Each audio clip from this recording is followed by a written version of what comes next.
Pour Salomon, on propose un test chaussure avec les dernières nouveautés et notamment la SenseRide qui va être dotée d'une membrane Invisible Fit de chez Gore-Tex. Pourquoi SenseRide? Parce qu'on est en train de sortir aussi un modèle qui s'appelle une SenseRide Gore-Tex avec l'Invisible Fit, qui est vraiment adapté à nos périodes actuelles où on a un peu de neige.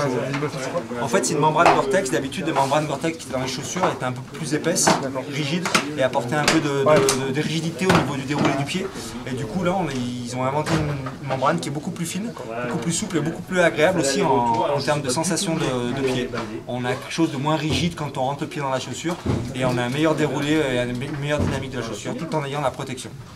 Donc du coup, ça vous permettra de tester le fit de la chaussure, le déroulé de la chaussure et peut-être basculer cet hiver sur le même modèle avec la membrane Gore-Tex. Ça va permettre d'absorber un peu plus les vibrations au niveau de l'impact. On absorbe 70% des vibrations dû à l'impact.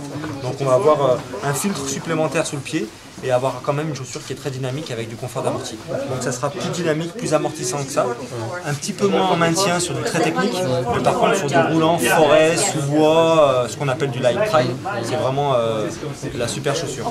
Alors on va avoir la dernière nouveauté qui est la Sense Pro 3 avec une chaussure qui va être très dynamique avec beaucoup de grippe. Qui fait qu'elle est un peu moins fitée qu'elle était la S-Lab. Là on est plutôt sur une chaussure très dynamique. Je conseille pour des coureurs qui vont courir des distances un peu moins de 40 km, déjà dans un premier temps parce qu'on est sur un drop très faible, on est à 4 mm et on est vraiment sur un drop minimaliste parce qu'on a une épaisseur de DA qui n'est pas très importante sur l'arrière. Donc on a très peu d'amorti sur l'arrière du talon. Et en descente, il n'y a pas de souci. Et en descente, il n'y a pas de souci. Si tu descends comme il faut en posant l'avant du pied, tu n'auras pas de souci. Là où tu vas avoir un problème, c'est quand tu vas poser le pied un peu plus à plat, où ton pied va ripper un peu dedans.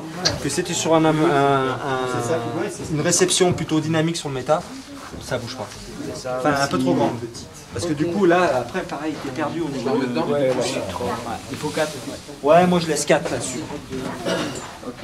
Après, chacun a ses sensations dans la chaussure.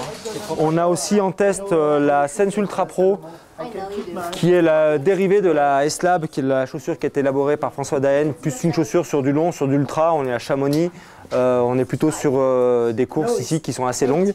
Donc voilà, une Ultra Pro. Et on va avoir chez la fille aussi de la Sense Pro Max, une chaussure avec un peu plus d'amorti, un peu plus confort pour des gens qui veulent de la stabilité et un bon confort d'amorti. Oui, ces tests sont importants parce qu'ils permettent déjà dans un premier temps d'avoir une erreur de casting, de pouvoir tester en situation un modèle, un fit, un déroulé, d'avoir aussi les conseils d'un expert qui pourra vous orienter en fonction de votre pratique et votre choix de course que vous avez projeté.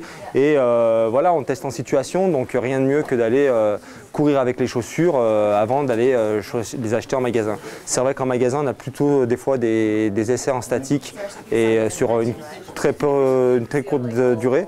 Et là, on a la possibilité de courir pendant un petit moment avec.